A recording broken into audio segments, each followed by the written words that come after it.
Oi, pessoal, tudo bem? Meu nome é Silvia Morim, eu sou assistente de conteúdo aqui no Instituto Eclass e hoje a gente está começando um projeto que a gente fez com muito carinho.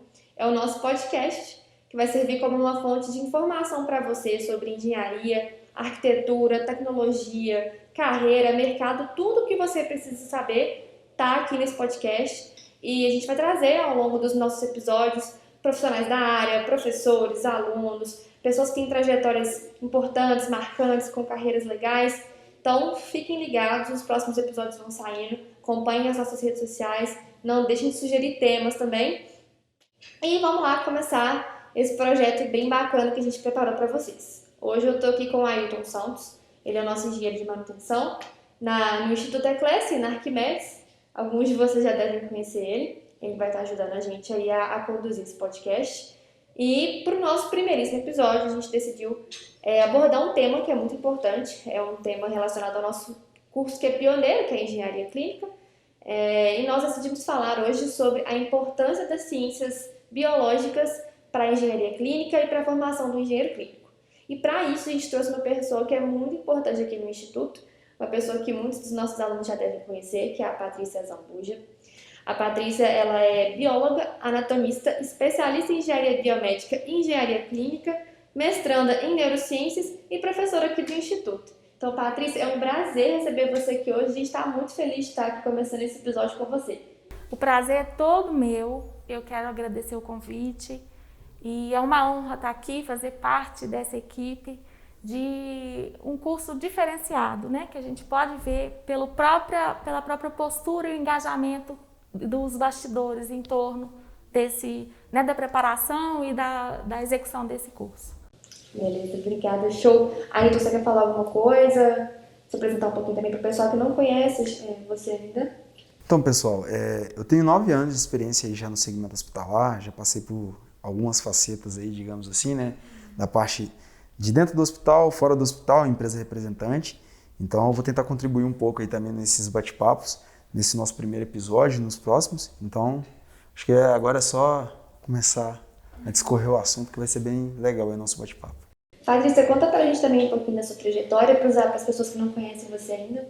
Bom, eu sou bióloga e a trajetória na anatomia começou na própria graduação, quando eu fui monitora a partir do segundo período, porque eu tive anatomia no primeiro, e aí eu trabalhei com anatomia o curso inteiro.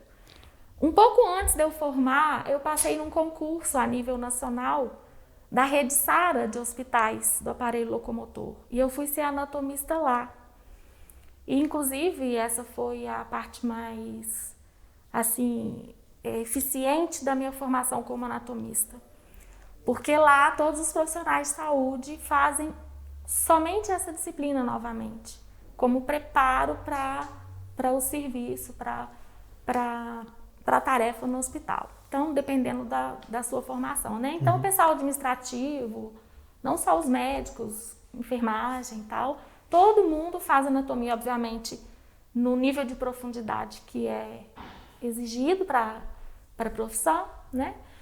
Então, a minha formação como anatomista foi muito, né, teve grande peso por causa dessa experiência. Só que o fato de eu estar inserida no contexto clínico, dentro de um hospital, né, trabalhando com a formação dos profissionais de saúde e os demais, me deu uma noção muito legal dos processos dentro de um hospital, né? E aí, quando eu voltei para Belo Horizonte, porque a formação de profissionais é em Brasília, no SARA, e quando eu voltei para Belo Horizonte, eu já comecei a dar aula em graduações e pós-graduações. Aí, em 2010, eu comecei a dar aula na pós específica de engenharia clínica. E, ao mesmo tempo, eu comecei também a fazer a especialização. Apesar de eu não ser engenheira, eu quis fazer para eu me inteirar do assunto que eu estava propondo trabalhar com os engenheiros, né? Então, eu fiz essa especialização e dou aula na formação tanto de graduação quanto de pós na engenharia clínica desde 2010. Mas minha experiência em sala de aula é desde do ano 2000, fim de 99, início do ano 2000. Legal. E agora eu terminando essa especialização, que foi em 2014, aí agora meu último projeto, eu estou terminando agora, até em março eu estou terminando o mestrado em neurociências. Então, estou escrevendo já estou naquela fase um pouco tenso. Loucura. A gente sabe. Não, legal. Ai, que bacana. Bom, agora, Patrícia, agora que a gente já conheceu um pouquinho da sua trajetória, vamos lá começar as perguntas polêmicas. Vamos lá. Nosso tema, ciências biológicas e engenharia clínica. Afinal, o que essas duas coisas têm a ver, qual é a relação? Eu tenho certeza que muito engenheiro clínico já saiu perguntando, o que isso tem a ver? Eu tenho que estudar isso aqui? É interessante, né? A gente realmente vê alguns alunos com resistência a estudar, né? Célula. Por que eu vou ver uma célula? Por que eu vou estudar o que tem em cada compartimento do corpo, os líquidos extracelulares, né? Num primeiro momento fica essa incógnita. Mas quando a gente entende como que surgiu o profissional da engenharia clínica, a gente tem muita clareza para a resposta dessa pergunta. Então, assim, numa unidade, numa assistência qualquer, numa unidade de assistência em saúde, né, numa clínica, num hospital, num consultório de odontologia, a gente tem 3 grandes áreas de profissão. A gente tem a parte clínica, a parte da saúde, então são os médicos, a enfermagem, enfim, a parte da saúde. A gente tem a parte da gestão daquela unidade de assistência. Então, eu tenho os administradores, que muitas vezes são médicos também, eu tenho administração, quem vai lidar com os recursos humanos, né? Então, a parte de gestão, a parte financeira. E eu tenho uma terceira grande área, que é a parte técnica dos equipamentos. Então, mais ou menos na década de 60, quando a tecnologia entrou com tudo na saúde, quando a gente pôde usar o domínio tecnológico para dar um suporte em todas as fases, vamos dizer, as etapas clínicas, né? Diagnóstico, suporte, tratamento, ou até substituição de alguma função após a alta hospitalar, a gente teve, então, a necessidade de um profissional de uma grande área de conhecimento que pudesse lidar com aqueles equipamentos. Só que quando a gente analisa até esse ponto, fica uma grande lacuna entre essas 3 grandes áreas.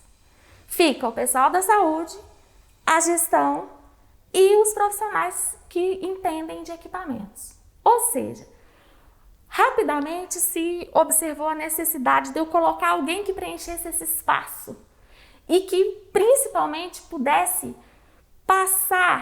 passear por todos esses setores e que pudesse interligar esses setores. Então, o que aconteceu na maior parte do tempo? Esse profissional que fazia essa ligação e ocupava esse espaço de interface entre as áreas de conhecimento, ele era aproveitado. Ele era ou um engenheiro que precisava ocupar aquele lugar, ou um médico que precisava ocupar aquele lugar. E a gente sabe que as formações têm lacunas. Se a pessoa é da saúde, ela não sabe equipamento. Se ela é um técnico, um engenheiro eletricista, ele não sabe a área da saúde. Então, ficava uma defasagem importante, que acabava refletindo na qualidade do serviço e também nos gastos que aquela unidade de assistência tinha. Então, surgiu a necessidade do engenheiro clínico. Então, como esse profissional ocupa justamente um espaço entre saúde e equipamentos, ele tem que entender das duas coisas. Claro que o contexto de clínico, ele é muito de doença, mas até para a formação dos profissionais da saúde, o nosso norte, a nossa referência é o indivíduo sadio. É como que o corpo funciona sem nenhuma alteração. Ou seja, a referência, até para você ver o desvio, para você conseguir perceber a doença, é o indivíduo sadio.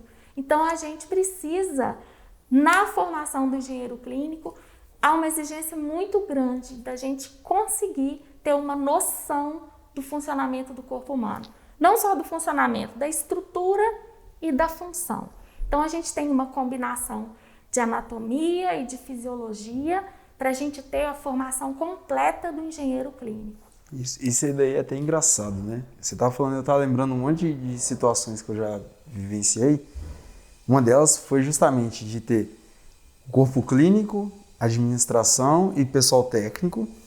Um queria uma coisa, outro queria outra, o terceiro queria outra, e que não comunicavam entre si, e aí ficava naquele impasse, e que claramente você via a falta de um profissional de engenharia clínica. E isso, assim, você falou aí, surgiu década de 60, começou a vir as tecnologias para o segmento, né? Então não é algo novo, é algo que já está aí bastante tempo, mas que ainda falta esse reconhecimento ainda do mercado como um todo, né? E esse que é o grande ponto. Como é que se enxerga que vai ser esse reconhecimento, assim? Qual que é a sua visão, até mesmo acadêmica, né? Como que vai ser a formação desses profissionais para eles terem uma postura quanto a isso? Olha, acho que o primeiro ponto, o mais importante, é que os profissionais da engenharia clínica tenham segurança no que eles fazem. Mas como a gente tem segurança na execução do nosso trabalho? Tendo boa base teórica. Boa base teórica vai favorecer a gente ter um estágio, trabalhar as habilidades técnicas de uma maneira melhor e vai te fazer, então, ter segurança na execução do trabalho. Então, estudar mesmo, né? Então, aprimorar a sua parte técnica, aprimorar a parte biológica, que é a grande lacuna em quem tem uma trajetória na área de engenharia, né? Então, investir mesmo, estudar e continuar realizando o trabalho de uma maneira primorosa, com dedicação. Porque eu sempre falo com os meus alunos, é uma questão de tempo a engenharia clínica ser reconhecida nos moldes que a gente pretende, que a gente espera. A gente sabe que o engenheiro clínico faz grande diferença na qualidade do serviço prestado. Na questão de economia financeira da instituição. Exatamente. Então, quando a gente fala de qualidade, o que salta aos nossos olhos é quantos dias o paciente vai ficar internado, que é o menor número de dias possível. Não vai ter, então, grande exposição à infecção hospitalar. O tratamento vai ser eficiente, porque ele foi diagnosticado e ele é monitorado com eficiência, então o serviço anda. Mas quando a gente fala lá dessa ponta do iceberg, que é a qualidade do serviço, por trás isso repercute em muitas áreas. Ou seja, qualidade do serviço implica em ter equipamentos com vida útil prolongada, ter aquisições adequadas para as demandas, ter menos gastos e, portanto, mais lucro. Então, todas essas coisas que eu disse são atribuições do engenheiro clínico. E, então, ele só consegue ter esse tanto de resultado positivo se ele realmente souber o que ele está fazendo. Ou seja, o ponto central na engenharia clínica é o engenheiro saber o que aquele equipamento faz no corpo humano. Se é um equipamento de aquisição de dados, ele precisa captar com fidelidade aquele dado para todas as consequências, o que o corpo clínico vai fazer com aquele dado. Se o equipamento é de suporte de vida, ele precisa ter parâmetros fiéis também para que ele execute a sua tarefa com eficiência. Sim. E se ele estiver substituindo uma função, também, da mesma maneira, ele precisa ter essa qualidade, né, essa eficiência. Então, o engenheiro precisa saber o que aquele equipamento está fazendo e, principalmente, qual que é a relevância da falha do equipamento. Por exemplo, um oxímetro de pulso. Ele vai verificar, através de uma medida aproximada, quais são as hemoglobinas que estão ligadas com oxigênio e, portanto, a gente está tentando monitorar a eficiência da troca gasosa no pulmão. Tá, se ele não tiver calibrado direito, se a medida não for eficiente, o paciente não vai ter nada, ele não vai, assim, as repercussões não são tão graves quanto, por exemplo, num carrinho de anestesia. Então, a maioria das pessoas consegue avaliar de uma maneira superficial essas correlações de relevância e de qual função substituída. Mas existem, como em todas as áreas, existem notas de pé de página que farão a diferença. Então, o equipamento ele precisa ser conhecido, ok, a parte técnica, mas a função por ele realizada ou substituída precisa ser conhecida no mesmo grau, para que as avaliações sejam feitas corretamente, para que a visão do contexto geral seja realmente exata, né, dessa abrangência toda, de todo o processo, e, portanto, como a gente falou no início, a qualidade do serviço prestado seja adequada. Isso aí entra naquele ponto, assim, não é só o serviço técnico, não é só metrologia. Nunca. O cara precisa entender todo o contexto. Teoria.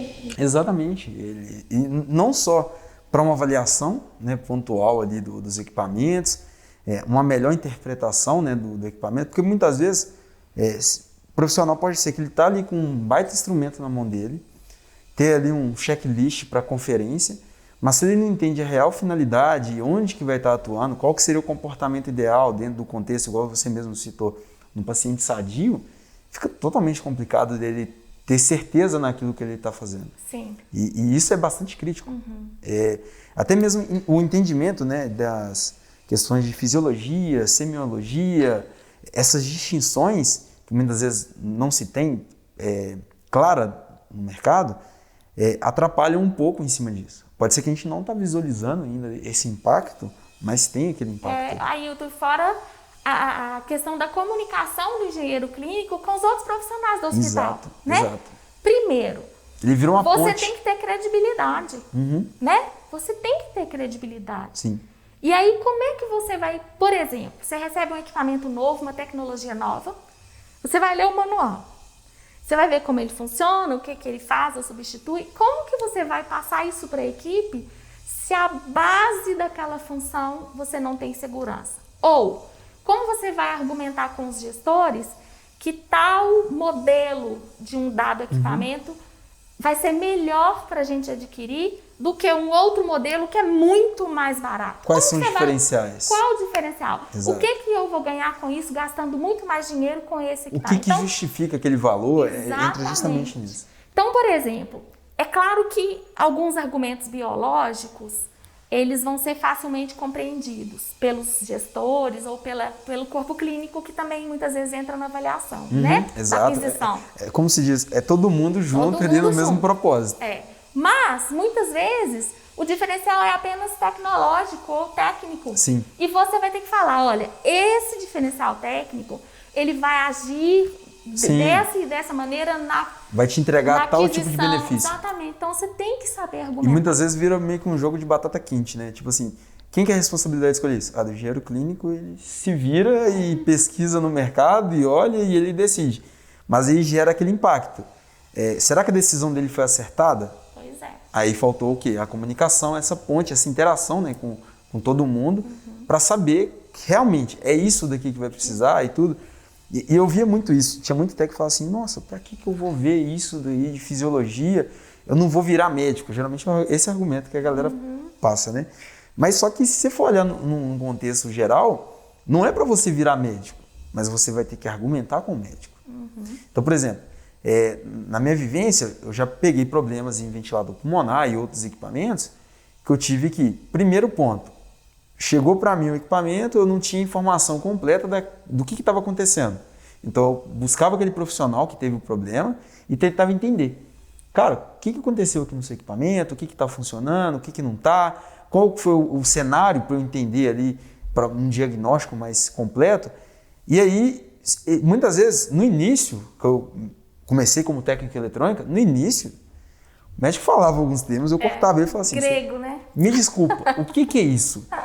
Mas aí que tá, eu não tinha vergonha de perguntar. E aí, em cima disso, é como se diz, ele só me norteava, em cima disso eu pegava e estudava. Mas eu via que ali eu precisava. Exatamente. Porque eu não tinha essa base, entendeu? Hoje eu tenho um certo conhecimento que me auxilia bastante, que eu consigo dar treinamento, passar as informações adiante e até mesmo discutir com profissionais que não são da minha área. Exatamente. A gente fica mais apto a entender a demanda do corpo clínico. Eu acho que esse que é o ponto. Entender a demanda. Isso é importante demais. Na parte de projetos, o pessoal geralmente tem uns desenhos que é assim, o que o cliente quis. Aí geralmente o pessoal faz daquele balanço, não sei se vocês já viram esse exemplo. Que aí o que o cliente quis? Ele queria uma corda com um pneu ali pendurado só para ele fazer de balanço numa árvore. Aí vai passando por diversas pessoas dentro do processo, por exemplo, o profissional de engenharia clínica, o pessoal do compras, o pessoal de diversos setores, do estoque, não sei o quê. Cada um e visualiza de uma maneira. Tem um que visualiza que são 3 tábuas, um é com uma tábua, o balanço vai vir bater na árvore. Não, mas espera aí, o que ele realmente queria? Ele queria um pneu amarrado num galho. Pronto. Então, assim, fazendo uma analogia com isso, a gente vê muitos casos nesse sentido e que a gente sabe, né, o segmento hospitalar, os equipamentos não são baratos, então tem um certo desperdício ali de dinheiro que poderia ser muito bem gasto e direcionado para outras áreas nesse sentido, que aí entra um impacto em questão na parte financeira, entendeu? Acho que esse que é o grande lance aí. Isso é verdade. Eu fico pensando também que às vezes é muito difícil também chegar nesses profissionais e falar isso, porque a pessoa está ali há 10 anos fazendo, ela sabe mexer no equipamento, ela tá careca de saber como é que mexe no equipamento. Aí como é que você vira pra pessoa e fala assim, não, mas aqui, talvez, se você estudar essa teoria por trás disso, o que isso vai fazer no corpo de uma pessoa, talvez o seu trabalho vai ficar muito mais fácil, não só o trabalho dele. Porque muitas vezes ele tem outras pessoas que ele precisa passar esse conhecimento também. E às vezes, se ele tem esse conhecimento, ele consegue passar isso para as outras pessoas também. Exatamente. É muito difícil chegar. Vocês dois devem ter visto muito isso. Tipo assim, o profissional que sabe, ele é um bom profissional, mas com a teoria, ele ia ficar assim, o trabalho dele ia ficar muito mais fácil e a gestão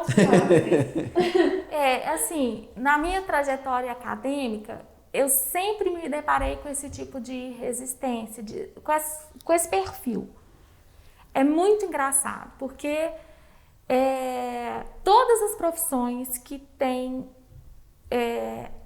lugar no mercado para o nível técnico daquela profissão, se aquele profissional se propõe, então, uma titulação maior, graduar, pós-graduar, ele fica se questionando por que ele tem que estudar com tanta minúcia, tantos assuntos diferentes. Porque ele argumenta, eu já executo o meu trabalho com o conhecimento que eu tenho, né? Mas qual que é a grande diferença que a gente tem quando a gente tem base teórica, quando a gente tem formação consolidada? O profissional de nível técnico, ele sabe protocolos, ele sabe executar comandos, pode inclusive brilhantemente. A gente tem, por exemplo, técnicos de enfermagem que são brilhantes na tarefa que executam.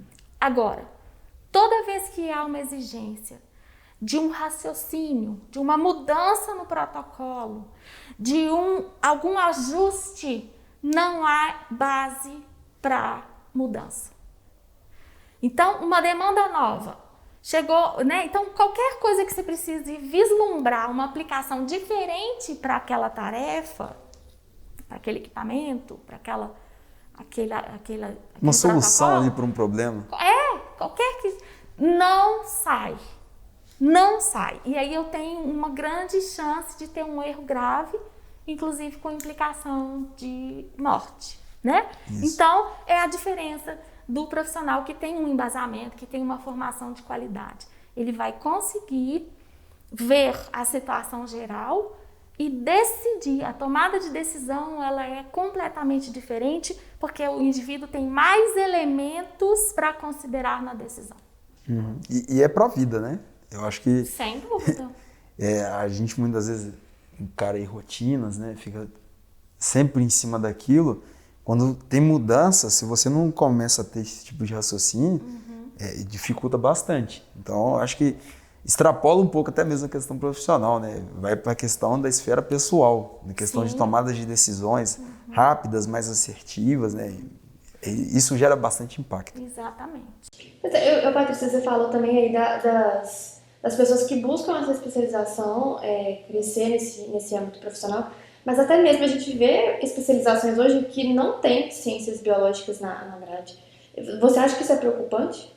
Muito. Isso é lamentável até, porque é justamente o que a gente tinha comentado antes. Como o engenheiro clínico, ele está na interface da clínica e da tecnologia, se ele não souber a parte biológica, ele não vai estar ocupando essa interface. Ele é um técnico, um profissional, pode ser até altamente capacitado na questão técnica dos equipamentos, de gestão e tal, mas ele vai ter alguma deficiência na sua maneira de trabalho, na sua conduta do dia a dia, porque ele não está faltoso ali nos conhecimentos. Quer ver? Vamos dar um exemplo. A Patrícia vai poder falar melhor do que eu. Fala sobre questão de fisiologia, semiologia, qual que é a diferença que tem? Em cima disso, eu vou trazer alguns exemplos aí de dia a dia. A fisiologia, ela é o estudo do funcionamento do corpo. Ou seja, como que todas as estruturas, componentes do corpo se interagem entre si, se integrando para que toda essa orquestra complexa funcione de uma maneira equilibrada, que é o que a gente chama de homeostasia. Então, o indivíduo que está sadio e que tem todas as suas funções íntegras, ele é homeostático. Ele tem todos os parâmetros que são constantemente bombardeados para alteração, mas esses parâmetros o nosso corpo consegue mantê-los adequados e equilibrados com pouquíssima variação. Temperatura, equilíbrio hídrico, pH do sangue, glicemia, tudo no corpo da gente que sofre constantes agressões, mas que o corpo dá um jeito de retornar. Bom, esquemas complexos de sensores e de centros processadores que vão analisar esses dados e dar uma resposta em termos de voltar ao equilíbrio. Então, isso é uma fisiologia. Então, a gente estuda o funcionamento dos sistemas, das substâncias integradoras, dos nervos também controladores disso, porque é uma orquestra, como eu disse, muito complexa. Bom, na semiologia, a gente estuda os sinais e sintomas que as doenças demonstram. Então, os sinais são as coisas que a gente pode ver, os sintomas o paciente relata. E na semiologia a gente tem uma noção muito boa, que é importante para o engenheiro clínico, das etapas de um processo clínico de um paciente numa unidade de assistência. Então, ele é recebido por demanda de incômodo ou por urgência, e então é feita uma análise nele com exames, seja um exame clínico, né, com anamnese, ele mesmo relatando e tal, e o médico vendo o que ele precisa, ou exames laboratoriais de imagem, exames de suporte. Com esses dados, então, o corpo clínico vai propor um tratamento, ou um diagnóstico, não tem nada, ou propor um tratamento que também vai implicar em outros processos dentro da mesma unidade de assistência. E aí, aquele tratamento vai sendo monitorado constantemente, aí entra os equipamentos novamente. Exato. E aí, esse monitoramento vai gerando dados que o corpo clínico vai analisando e até chegar um momento que fala, então, esse paciente tem alta, está tudo bem, ele pode ir embora. Então, existem etapas que estão todas interligadas. E o que é interessante a gente analisar na engenharia clínica? Lá no início do processo, na primeira avaliação, naqueles exames, né, ou mesmo no registro dos dados que o médico fez, se a gente tiver algum distúrbio, algum desvio ali, ele vai repercutir em todas as outras etapas desse paciente na unidade de assistência. Então, assim, todos os processos dentro de um hospital estão interligados, todos eles dependem da engenharia clínica de uma maneira que muitas vezes nem a equipe da engenharia clínica enxerga. Então, o que o médico escolhe fazer lá na frente, lá na ponta do processo, ela está baseada muitas vezes em informações sob a responsabilidade da engenharia clínica. E esse que é o grande ponto. Ó. Você viu a explicação, o nível da explicação. Agora vamos pegar assim, num contexto do dia a dia. Vamos fazer como se fosse uma reflexão. Se a pessoa vai fazer uma manutenção no equipamento e ela não tem uma base de fisiologia, qual que vai ser o nível da manutenção que ela vai fazer? Por mais que ela tenha um instrumento ali, por exemplo, vamos pegar um monitor de parâmetro. Por mais que ele tenha um analisador top de mercado para fazer uma análise ali, mas se ele não entender o comportamento e a outra ponta do equipamento que ele está validando, que vai estar em uso num paciente, como é que ele vai fazer aquele serviço com maestria? Eu acho que já começa por aí.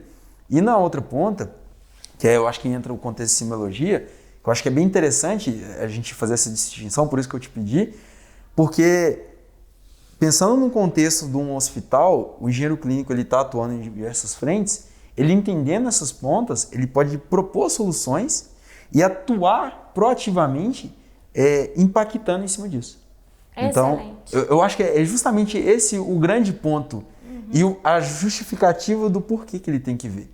E essa falta em cursos, de ter esse tipo de matéria, discutindo isso, eu acho que não é somente pegar as definições, né, mas discutir realmente a importância daquilo, que os professores fazem isso.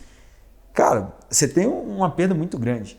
Muito, muito grande. E isso não só no contexto do setor de engenharia clínica, mas todo um hospital perde com isso. Acho que esse que é o grande ponto. Ô, gente, se a gente analisar, por exemplo, o próprio contexto da pandemia. Sim.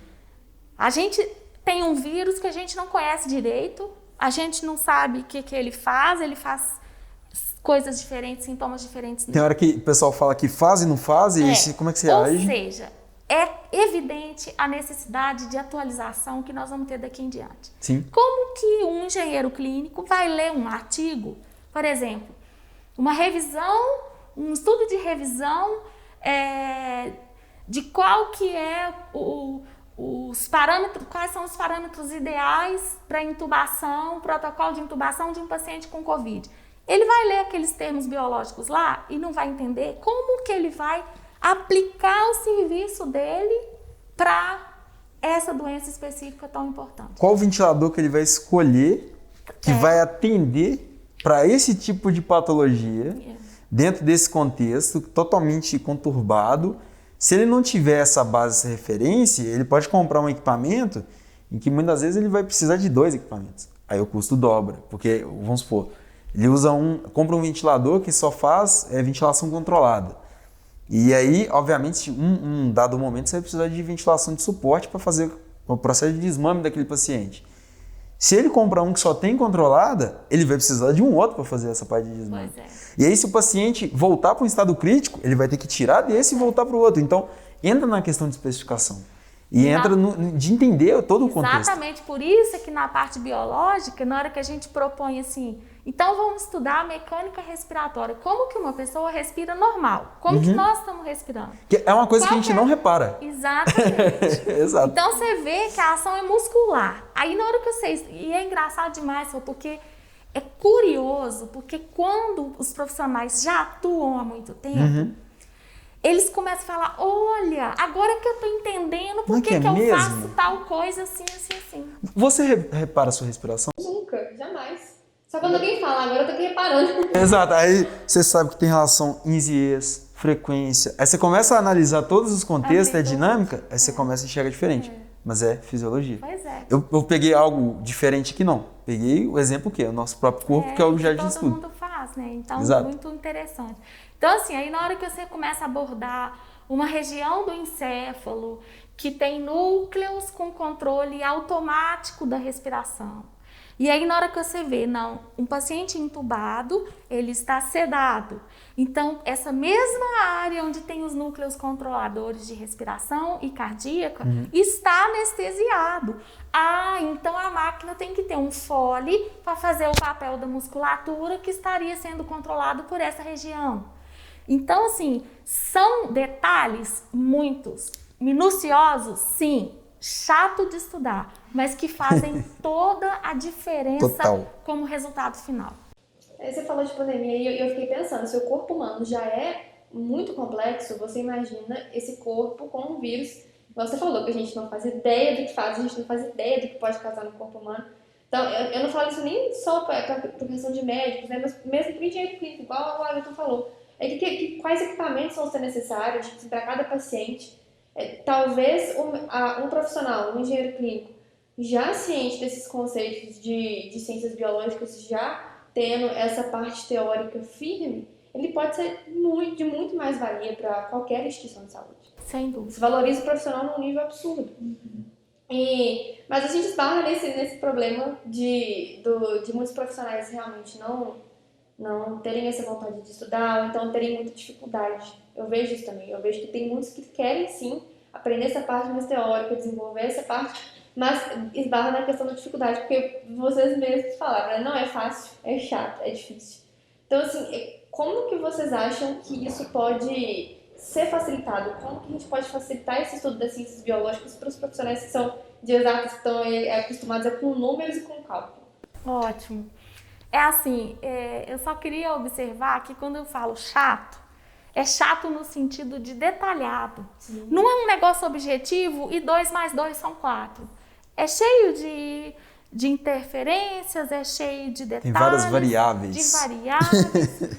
Então, assim, mas é apaixonante. É interessante que os meus alunos mais dedicados são os da engenharia. São os mais dedicados. Eles fascinam com essa máquina, com a perfeição dela, e eles se empolgam para mergulhar nesse universo. Mas assim, é claro que alguns têm dificuldade, pelo histórico, pela experiência em apenas uma área, né, na área de exatas. Então assim, a minha sugestão é que comece do início. Então assim, viu a parte de fisiologia, algum mecanismo de biologia celular e não entendeu direito, reveja a parte que antecede essa, como que uma célula funciona e tal. No nosso curso, por exemplo, a gente aborda isso tudo. A gente começa da célula, como que ela é dividida, quem faz o quê, divisão de tarefas e como que uma célula normal funciona. Porque aí a gente consegue depois estudar todas as outras descrições. A nossa intenção aqui no Instituto, por exemplo, é ensinar os alunos a estudarem sozinhos. Então, eles aprendem o caminho, dando uma base boa e eles, então, têm essa autonomia.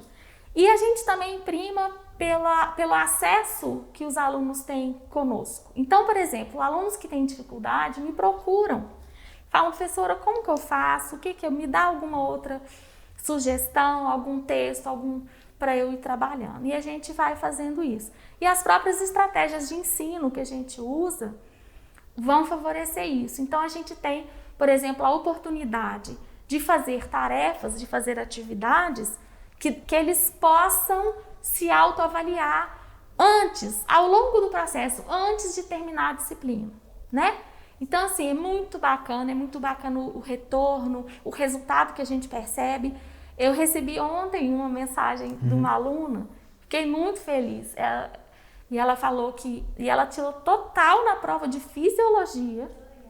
E ela falou, não, professora, mas eu não estou satisfeita, eu quero estudar mais. Me dá mais um livro, me dá mais um... Não, ela falou, eu quero aprender para eu ser uma boa profissional. Eu falei, isso mesmo. Legal. Fulana. Você sabe, parabéns, porque... Então, assim, é muito legal o resultado quando a pessoa se propõe. Dificuldade, todos nós temos. Eu estava falando com o Ailton antes, quando eu fiz a especialização, eu tive que fazer aula particular de matemática. Eu não sabia algumas expressões, integral, eu nunca tinha visto antes. E a dificuldade, mas eu procurei ajuda, eu procurei, né, me inteirar, melhorar a minha base e foi. E aí a gente consegue. Então, procura ajuda, acessa os professores, reveja conteúdos. Quem é da engenharia viu biologia a última vez no 3º ano do ensino médio. Então, reveja conteúdos, né? Graças a Deus, a nossa memória não é como a gente pensa que é. A nossa memória não é a nível de consciência. A gente tem informações guardadas e que não são conscientes e que na hora que a gente entra em contato, rapidamente elas voltam. Fica mais fácil. Então, Eu acho que o grande ponto em cima disso que você está falando é não ter vergonha. Principalmente se você está inserido dentro do ambiente hospitalar. Eu falo isso de experiência própria, que eu batia de frente com fisioterapeuta pulmonar, médico. Cara, chegava num ponto que eu não sabia, eu falava assim, então, daqui para trás eu entendi e eu entendo a parte eletrônica e os outros sentidos que vão ter aqui.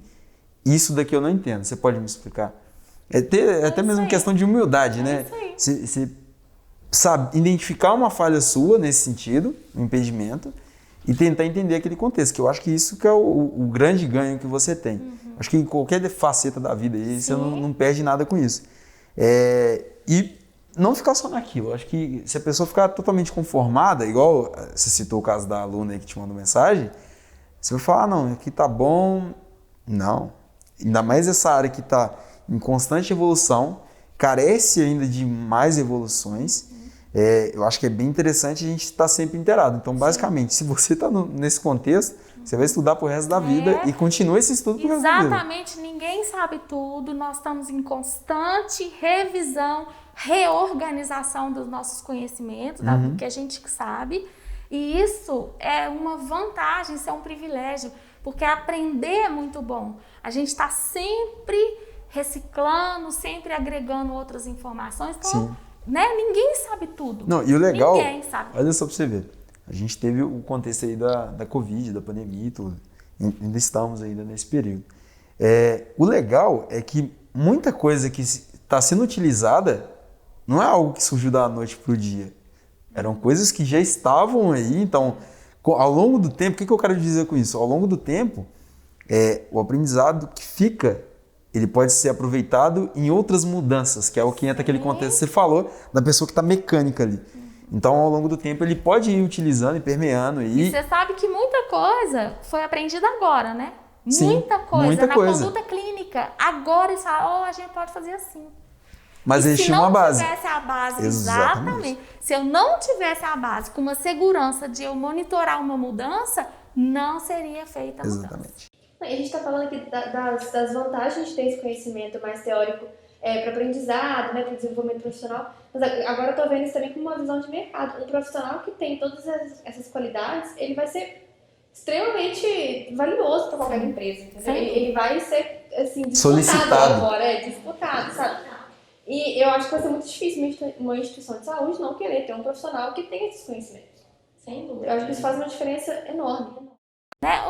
A formação do profissional, ela não passa por apenas uma esfera, mas na engenharia clínica isso é mais evidente ainda, porque ele não é só técnico, ele não é só biólogo da parte biológica, ele tem que ter as outras habilidades, né, de comportamento, relação interpessoal, a comunicação com os outros setores. Isso no engenheiro clínico ele é mais grave ainda, a exigência é maior do que nas outras profissões. Pois é. E Patrícia, eu tô pensando aqui também, a gente tá falando muito dessa resistência dos alunos, mas eu imagino que você também deva ter uns casos assim, por exemplo, na minha faculdade, eu tinha uma disciplina que eu já tava morrendo de medo dela antes dela começar, que era economia. Eu já passei a metade do curso inteiro reclamando, meu Deus, quando chegar lá eu vou achar um saco, eu vou ficar com muita dificuldade, vou ficar com muita dúvida. Eu passei com total. E foi uma das disciplinas que eu mais gostei. Deve ter muitos casos de alunos assim também. Sim, as pessoas respondem de maneira diferente à mesma situação, né? Então, às vezes, quem tem uma resistência continua na posição de resistente e tem uma dificuldade. Outros, pela resistência, fazem uma força bem grande e aí tiram, né? Tem um resultado legal. E outras não. No primeiro contato, se apaixonam pelo assunto e estudam com uma alegria, com uma dedicação. Vê que não era tudo aquilo, né? Falou, nossa, era isso. Muito bacana. Legal. E aí desmistifica. Muitos a gente vê que acontece isso, né? Nossa, era um monte intransponível. Aí a gente vai assim, é isso? Então legal, é só dedicar que eu consigo então depois incorporar essas informações. E começa a ver beleza nisso. Eu acho ciências biológicas uma área assim, incrível, gente. O corpo humano é sensacional. É uma máquina muito top. Eu sou apaixonada. Bom, pessoal, eu acho que a gente já conseguiu aprofundar bastante no tema, né? Eu queria ver se você tem mais alguma coisa para acrescentar. Eu acho que já ficou claro aí que ciências biológicas são imprescindíveis para a engenharia clínica. Espero que os engenheiros clínicos ou futuros engenheiros clínicos, né, que estejam ouvindo e vendo a gente, também tenham esse interesse de buscar, se não fazer uma especialização, mas realmente pesquisar sobre o tema, aprender, igual a gente falou aqui. Ninguém nasce sabendo tudo, então sempre procurar esse aprendizado é importante, a gente está em constante evolução, né? Exato, exato. Eu acho que a grande mensagem que tem que ficar aqui desse bate-papo é: continue estudando, não tenha resistência e não tenha vergonha de perguntar. Porque eu acho que vai entrar justamente nesse ponto e isso vai fazer total diferença na performance lá na frente. Sem dúvida. Total diferença. Legal. Bom, pessoal, acho que é isso. Eu queria agradecer a presença de vocês, Ailton, Patrícia. Foi um prazer conversar com vocês hoje. Acho que esse bate-papo foi muito bacana. Espero que o pessoal de casa também tenha gostado. É isso. Muito obrigada. Esse foi o primeiro episódio do nosso podcast. Fiquem ligados aí nas redes sociais, Instagram, Facebook, LinkedIn. A gente vai estar postando aí os conteúdos. Quem quiser também deixar temas, sugestões, coloquem aí nos comentários das redes sociais, sugestões de temas, de convidados, que a gente vai estar escutando e trazendo aí os melhores profissionais, os melhores convidados e os melhores temas para a gente discutir sobre engenharia, arquitetura, tudo que envolve essa área. E é isso, pessoal. Valeu!